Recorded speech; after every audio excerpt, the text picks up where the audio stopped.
The Hyundai Elantra remains a popular choice in the compact sedan segment, but for 2023 it received a price increase across the lineup as well as some packaging changes, most notably here in the SEL trim level. So let's take a look at this Elantra in particular and I'll let you know if it remains a strong value.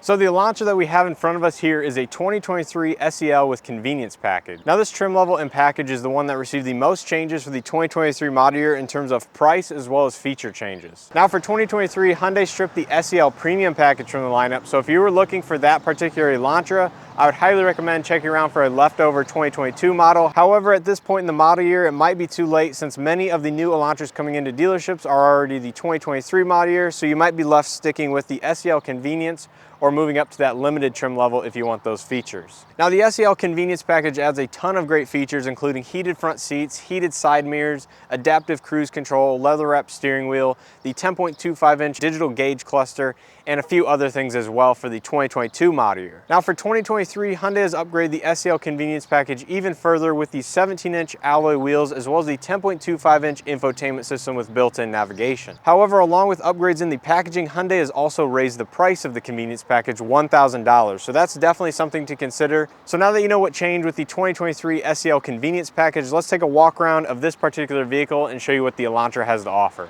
So the exact Elantra that we have in front of us here is a 2023 Elantra SEL with convenience package, finished in intense blue with the medium gray interior. So the SEL already has a lot to offer, and I think the convenience package is the one that a lot of people gravitate to because it adds quite a few of additional benefits and some of those extra creature comforts that are normally found maybe on a little higher end of a vehicle, but are now trickling down to sedans just like this one. So starting up front here, we have our halogen projector headlights with LED daytime running lights and incandescent turn signals. Now this is one of the things that I don't like about the Elantra lineup in particular, is that you have to move up to the limited trim level to get full LED headlights. Now this vehicle does have auto high beams as well in addition to those halogen projector headlights, so that does help in certain scenarios, but I think LED lighting anymore is definitely something that is nice to have. Now moving over to the wheels and tires, these are your 17-inch alloy wheels that moved from the premium package down to the convenience package for 2023. So this is one of those two changes that I mentioned earlier in this video, that you now get these nicer finished and slightly larger diameter wheels on the lower convenience package. Now just in case you're wondering, these are 225/45 17-inch Kumo Majesty Solus tires. So moving up, we have our body color mirror caps, but no LED turn signal indicators in the mirrors. And we do have proximity key entry on both the front door handles, but this is not the digital key type that was found in the premium package or on the limited. This is just the old school button where you push the button for both lock and unlock.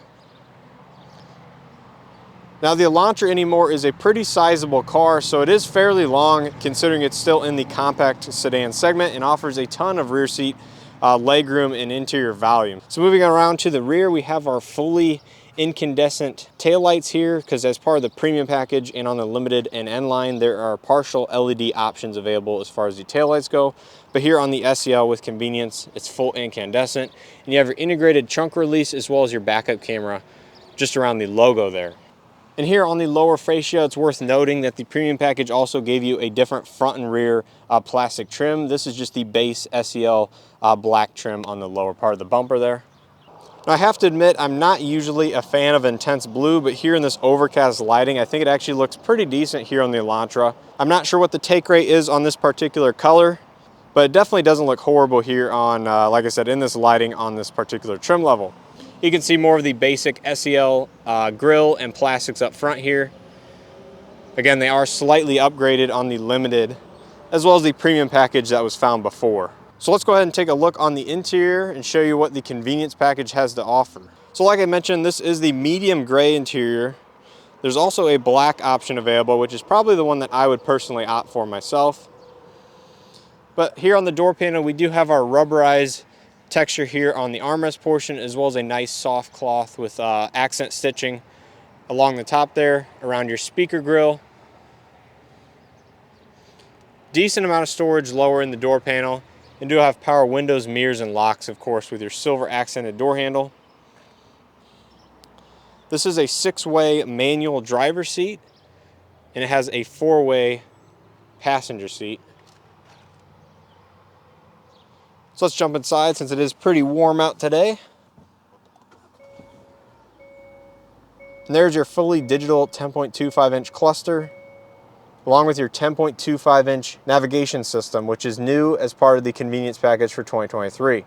So like I mentioned earlier in this video, the convenience package offers this nice leather-wrapped steering wheel, as well as the adaptive cruise feature found here on the right side of the steering wheel. Now, most Elantras were going to have the lane following assist here, which is next to the cruise settings.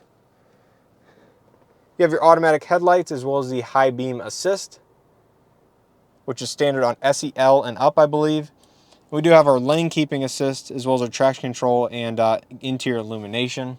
Now, one thing to note to the left of the 10.25-inch screen is a lot of people are not a fan of this particular screen, or accent lighting or something. Now, the only particular trim level where this is actually used is actually in the N-line trim level, where there's a drive mode selection button. But overall, this digital gauge cluster is nice because it allows for a lot of user customization, and again, is part of that convenience package. Now, moving on to the 10.25-inch infotainment system with built-in navigation. This is the second piece that is all new for the convenience package, as this was formerly in the premium package and higher. Now, I do have a full tour video of this 10.25-inch navigation system on the channel if you would like to check it out. I go over all the user profile settings and what this infotainment system has to offer. So if you're interested in that, definitely check that out. But this is a very solid infotainment system, but the one downgrade in terms of the 8-inch system is that this one does not offer wireless Apple CarPlay or wireless Android Auto. So I think a lot of people will be bummed by that aspect, because even myself, I love having a wireless function, especially when you have a wireless phone charger. So that is something to consider with the SEL convenience package, that you no longer get the wireless Android Auto and Apple CarPlay. Now, I don't think that'll be a deal breaker for a lot of people, but something to consider. Now, you have your nice hard touch buttons that controls this infotainment down below here as well, with a volume knob right in the middle, as well as a power function. Right. Just below that, we do have our dual zone automatic climate control with 3 auto settings. Heated front seats, again, part of the convenience package. And moving down, we do have USB charging, as well as a 12-volt outlet, as well as our wireless phone charger as part of that convenience package like I mentioned. We do have our leather-wrapped shift knob with our parking camera button. Lets you view the rear parking camera, drive mode selection, electronic parking brake, as well as the auto hold. This is part of the convenience package as well. Just behind all that, we have our cup holders surrounded in gloss black plastic, which I imagine gets pretty scratched up and dirty pretty quickly, so not a fan of that myself. Here's our proximity key fob. It does offer remote start on the actual fob itself, in addition to the Blue Link function. Now, the remote start on the key fob is part of the SEL and up. And a lot of people have not been a huge fan of this plasticky design cue here in the center console. So that's still found in all the Elantras, of course, until they redesign it. That's just there. We do have lots of interior storage here in the armrest. It is a rubberized padded material, so it is similar to the door panel.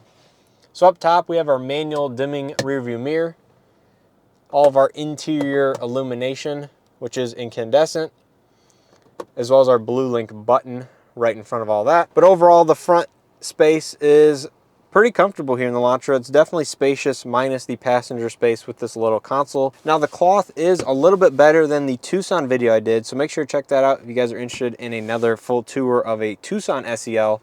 I would say this is slightly better. I definitely like the accents with the stitching here on the gray, and I'll definitely include some interior shots of the black interior as well. But overall, let's go ahead and check out the back seat and see how much space the Elantra sedan has to offer. Now, since the Elantra grew in size for this 2021 generation and newer, the back seat definitely has a ton of room to offer, and is similar to mid-size sedans in terms of space and interior volume. Now, here on the door panel, we do not have the same materials as the front door, unfortunately. No accent stitching. This is still a soft material, but it's not the same as the front. And this is a hard touch armrest here in the back seat. That is one thing that I have noticed from Hyundai, is that some of the materials on these lower trim levels do not necessarily follow through to the back doors. But coming to the seats, all this material is the same, as well as the accent stitching. We do not have rear seat air vents or anything like that. No mat pockets on either back seat. Just some interior illumination, door handles on either side. But overall, the space is plentiful and should be relatively comfortable on longer road trips. Another thing to note is there are no center armrests or no 60/40 folding seats. This is a one-piece folding design. The upper trim levels, I believe the premium package and as well as the limited package offers the center armrest with the 60/40 folding seats. So pretty basic back here in the rear seat of the Elantra, but for $25,000, it's probably pretty competitive in the class. So take a look at the trunk space. This is where a lot of people like the Elantra as well because it has a very large trunk. So this one still has all the accessories in it that are going to be put in, like the floor mats. At the time of delivery, it also has this cargo net, which is part of the accessory package. But overall, you can tell that it is very plentiful in terms of space back here. And you can see these are the levers that you pull to fold down that single piece rear seat back. This vehicle should have the smart trunk option as well, so you can walk up behind the vehicle and the trunk will automatically pop for you. So we'll go ahead and finish up here on the passenger front side, and I'll give you my final thoughts on the Elantra SEL Convenience package. So you can see you have your 4-way passenger seat, so it's not 6-way like the driver's side.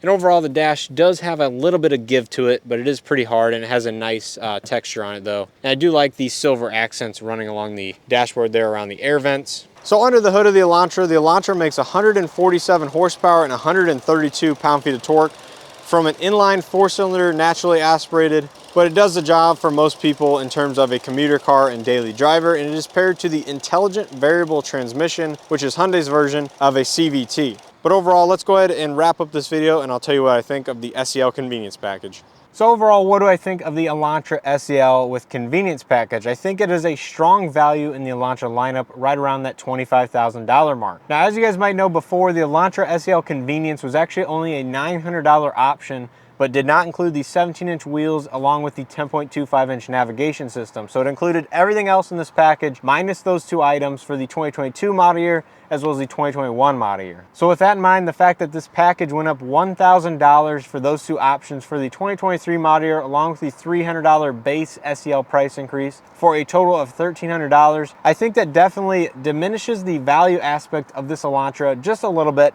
But I think overall it still offers a strong value in the segment. Now personally, if I was looking at the SEL Premium package and knowing that is no longer available as an option, I would probably step up to the Limited, but it's definitely an interesting choice by Hyundai to get rid of the Premium package on the SEL because it either forces people down to this Convenience package, which again went up in price, or up to the Limited trim, which went up about $300. So hopefully this helps you out if you're interested in the 2023 model year Elantra, especially with the SEL Convenience package. If you have any questions about the Convenience or anything else on the Elantra, leave those down in the comment section below and I'll definitely get back to you. If you found this video helpful or just enjoyed watching, please hit that like button. It definitely helps out these videos and the channel. And if you're new, please consider subscribing and checking out some of the content that is currently available, including the Tucson SEL comparison video where I compared the SEL to the SEL Convenience package, as well as other how-tos and automotive related content. So with all this being said, I hope to see you in the next video.